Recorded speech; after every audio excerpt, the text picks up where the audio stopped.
Good morning बच्चों।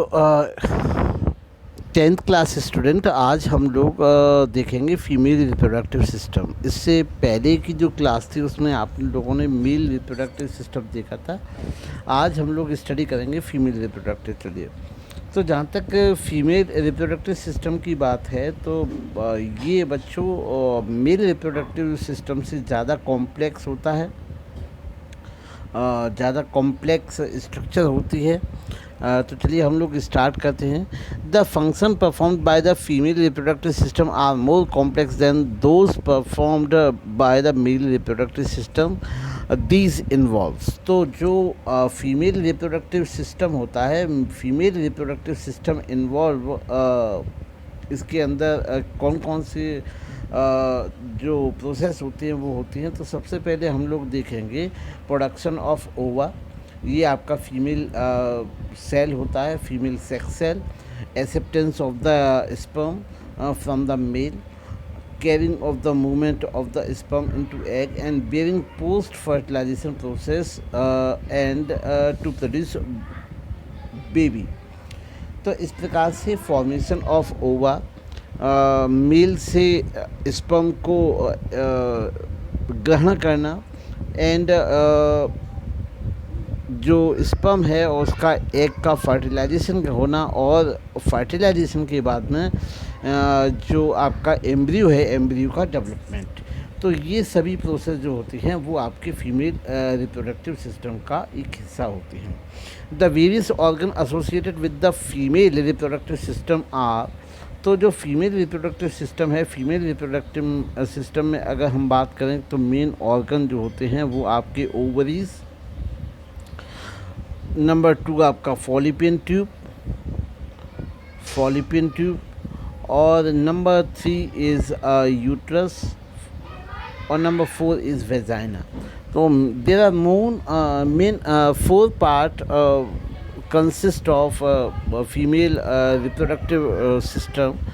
Number 1 is ovary, fallopian tube, which is also known as oviduct, and uterus and vagina. There are 2 almond shaped ovaries located close kidney in the abdominal cavity. तो जो 2 kidney पाई जाती हैं, 2 kidney के साथ ही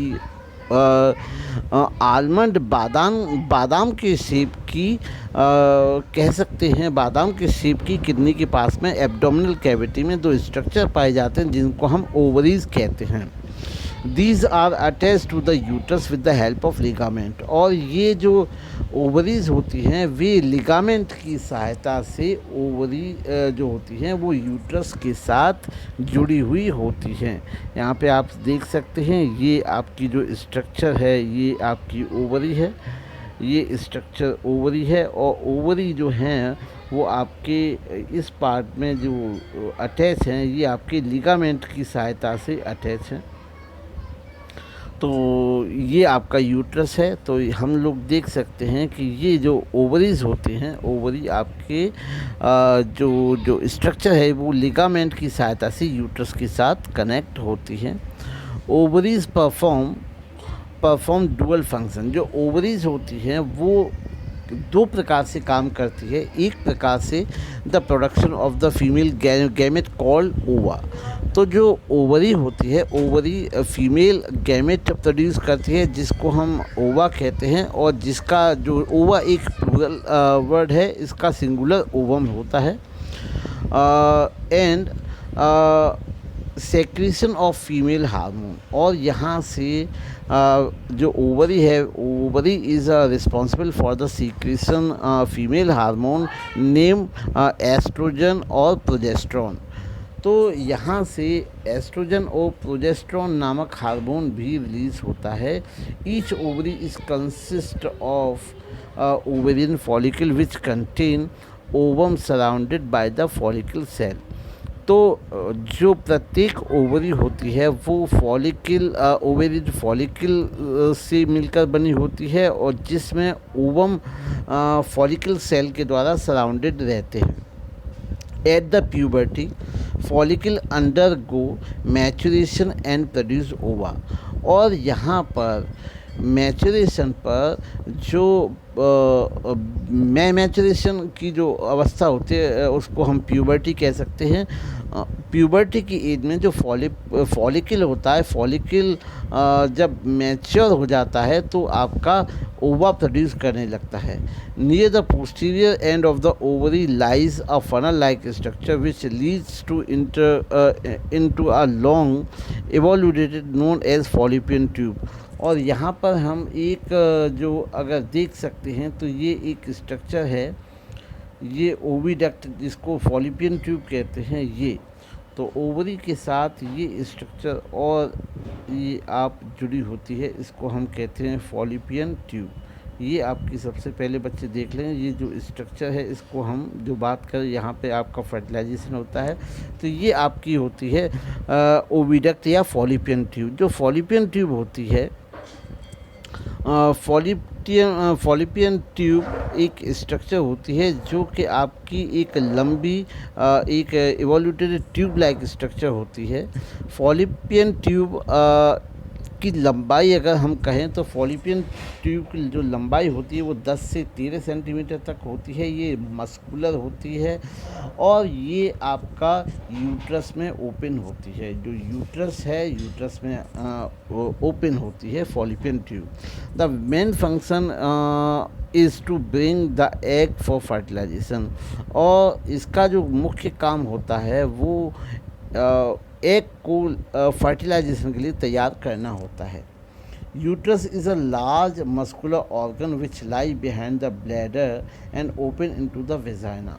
और जो uterus होता है वो एक प्रकार से मस्कुलर ऑर्गन होता है जो कि आपका ब्लैडर के नीचे स्थित होता है और ये जाकर आपका वजाइना में जाके ओपन होता है। After the fertilization of egg embryo get attached to the wall of uterus. Fertilization होने के बाद जो एम्ब्रियो होता है वो आपका यूट्रस की जो वॉल होती है वॉल से अटैच हो जाता है and develop till baby birth. और यह तब तक डेवलप करता है जब तक कि जो बच्चा होता है, जो शिशु होता है, उसका जन्म नहीं हो जाता। Vagina is a tubular structure and also called birth canal. जो वजाइना है, वजाइना को हम लोग दूसरे प्रकार से बर्थ कैनाल के नाम से भी जानते हैं, because young one born in through this canal. क्योंकि जो नवजात बच्चे होते हैं उनका जन्म इसी कैनाल के द्वारा होता है। After the completion development of the inside the uterus, जब उनका परिवर्धन, जब उनका डेवलपमेंट यूट्रस के अंदर कंप्लीट हो जाता है तो वो वेजाइना के माध्यम से ही, वेजाइना एक कैनाल है, वेजाइना के माध्यम से ही ये जो बच्चे होते हैं वो डेवलप्ड होते हैं, कह सकते हैं कि बोर्न होते हैं या उनका जन्म होता है। इसी कारण इसको बर्थ कैनाल भी कहते हैं। It has highly elastic wall and receive the male penis during the copulation and sperm and release here. और इसकी जो वॉल्स होती हैं, जो उसकी जो कैनाल की जो अंदर की जो परतें होती हैं, वो दीवार जो होती है वो काफ़ी इलास्टिक होती है, जो कि कॉपुलेशन के समय मेल पेनिस को रिसीव करती है, जहाँ से जिस माध्यम से जो कह सकते हैं जो स्पर्म है वो स्पर्म ओवरी तक पहुंच पाएँ। तो इस प्रकार से ये हाईली स्पेसिफिक स्ट्रक्चर होती है।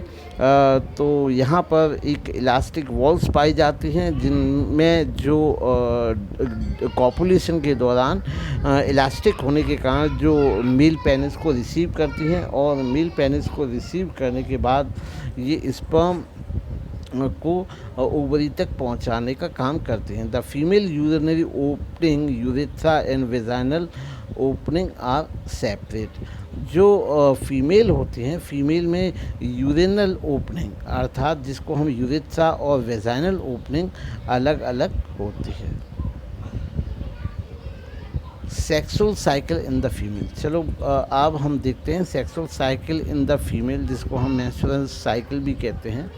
इन human female the ovary start produce ovum female gamete in at a definite age. तो जैसे कि हम लोग जानते हैं कि यहाँ जितने भी ह्यूमन बींग्स में जो आपके जो फर्टिलिटी की जो एज होती है वो एक निश्चित एज होती है, और ख़ासकर फीमेल में तो बहुत ज़्यादा एक डेफिनेट टाइम के लिए होती है।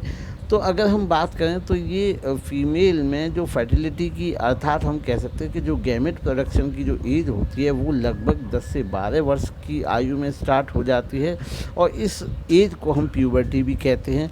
After this age ovaries exhibit cycle event at the different intervals. तो इसके बाद में जो ओवरीज होती हैं वो एक नियमित अंतराल के बाद में एक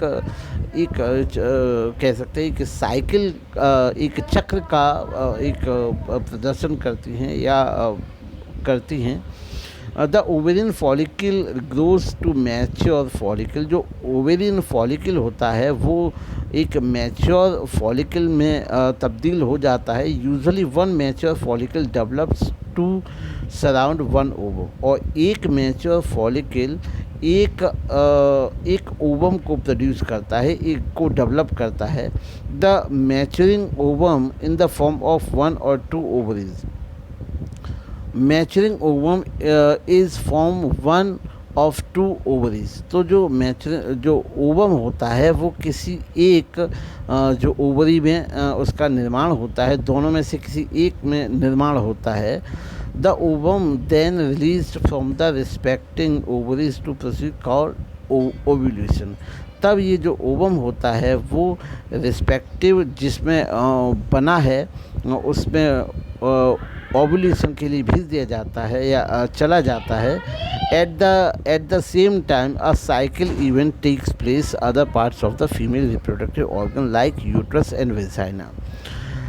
At the ovarian follicle mature and inner wall of the uterus thicken to get prepared to receive developing zygote in case of fertilization occur। तो इस प्रकार से हम लोग कह सकते हैं कि ओवेरियन फॉलिकल जब मैच्योर होता है तो इनर वॉल ऑफ यूट्रस, जो यूट्रस की जो इनर वॉल होती है वो मोटी हो जाती है, और वो जाइगोट के परिवर्धन के लिए, डेवलपमेंट के लिए तैयार हो जाते हैं, अपने आप को तैयार कर लेती है। You know that human being the embryo develop inside the uterus. जैसा कि हम लोग जानते हैं कि ह्यूमन बीइंग में जो एम्ब्रियो होता है वो यूट्रस के अंदर ही उसका डेवलपमेंट होता है। In the case of fertilization does not takes place the thicken inner wall of the uterus break down. तो इस प्रकार से जब फर्टिलाइजेशन नहीं होता है, जब स्पर्म की मैटिंग नहीं हो पाती है, तो फर्टिलाइजेशन नहीं हो पाता है, तो उस केस में जो आपकी कह सकते हैं जो वेजाइनल जो इनर वॉल होती है, जो यूट्रस की जो इनर वॉल होती है वो ब्रेक हो जाती है along with the blood vessels, और ब्लड वेसल्स के साथ जो कि आपका हम कह सकते हैं वेजाइना के माध्यम से बाहर निकल आता है ब्लीडिंग की फॉर्म में। This is called menstrual flow. इसको हम लोग मेंस्ट्रुअल फ्लो या मेंस्ट्रुएशन कहते हैं। At last is for about 4 to 7 days, और यह लगभग 4 से 7 दिन तक होने वाली प्रक्रिया है। The cycle event takes place in the ovaries and uterus occur in every 28 days, और यह जो साइकिल होती है प्रत्येक 28 दिनों पश्चात होते हैं, marked by the menstrual flow. This is called menstrual cycle, sexual cycle in the female. तो इसको हम मेंस्ट्रुअल साइकिल भी कहते हैं। In this normal healthy women, ovulation takes place in the mid of the menstrual cycle। तो यहाँ पर जो किसी भी नॉर्मल ओव्यूलेशन किसी भी जो महिला में जो स्टार्ट होता है, किसी भी फीमेल में स्टार्ट होता है, वो लगभग मध्य मेंस्ट्रुएशन साइकिल अर्थात 14वें दिन होता है, और menstruation occur at every 28 days to 30 days। तो ये लगभग हम कह सकते हैं कि ये 28 से 30 days तक के बाद में ये साइकिल होती है। तो the The menstruation cycle at the puberty is called menarche, and this is the beginning reproductive of the women. तो इस प्रकार से जो menstruation cycle होती है तो हम कह सकते हैं कि the commencement of the menstruation cycle at the puberty is called menarche। तो जिस अवस्था में जो हमने पहले ही बता चुके हैं कि जो प्यूबर्टी की एज में ये मेंस्ट्रुएशन साइकिल स्टार्ट होते हैं, इस अवस्था को हम मेनार्ची कहते हैं। और इस प्रकार से हम कह सकते हैं कि यह एक फर्टिलिटी की स्टार्टिंग पीरियड होता है और ये आपका reproductive life of the women start होता है इस अवस्था से। The cycle of the event ovary uterus stop around the 50 years in the human female. और लगभग ह्यूमन फीमेल में यह इसकी जो अवधि है वो 50 वर्ष के बाद में 50 वर्ष तक यह होती है। 50 वर्ष के बाद में बंद हो जाती है, ओवुलेशन बंद हो जाता है। इस अवस्था को हम मीनोपॉज कहते हैं। The period between the menarche and menopause is 12 to 50 day. और लगभग मेनार्ची से मीनोपेज तक की जो एज होती है वो लगभग हम कह सकते हैं 12 से 50 साल तक होती है। इस दौरान फीमेल बॉडी जो होती है वो आप कह सकते हैं रिप्रोडक्शन के लिए बिल्कुल तैयार होती है। और आफ्टर 50 ईयर्स यह इस अवस्था को हम लोग जब ये मेंस्ट्रुएशन साइकिल और ये सभी फर्टिलाइजेशन या ओव्यूलेशन की जो प्रोसेस होती है वो बंद हो जाते हैं, इस अवस्था को हम मेनोपॉज कहते हैं। The function of the ovaries and uterus changing during the pregnancy, and both ovulation and menstruation stop with the birth and ovulation। तो जब प्रेगनेंसी होती है तो प्रेगनेंसी के समय आपके ओवरीज और यूटरस के जो कार्य होते हैं वो बदल जाते हैं और यहाँ पर जो कह सकते हैं कि मेंस्ट्रुअल साइकिल होते हैं वो बिल्कुल बंद हो जाती है। तो इस प्रकार बच्चों आज हमने देखा कि फीमेल रिप्रोडक्टिव सिस्टम किस प्रकार से काम करता है और कौन कौन से इसमें जो ऑर्गन होते हैं उनका क्या क्या काम होता है। तो उम्मीद है बच्चों को ये क्लास में काफ़ी लाभ मिलेगा। और अगर किसी भी बच्चे को किसी भी प्रकार का डाउट होता है तो वो कमेंट बॉक्स में कमेंट करके अपने डाउट को मेंशन कर सकता है। धन्यवाद।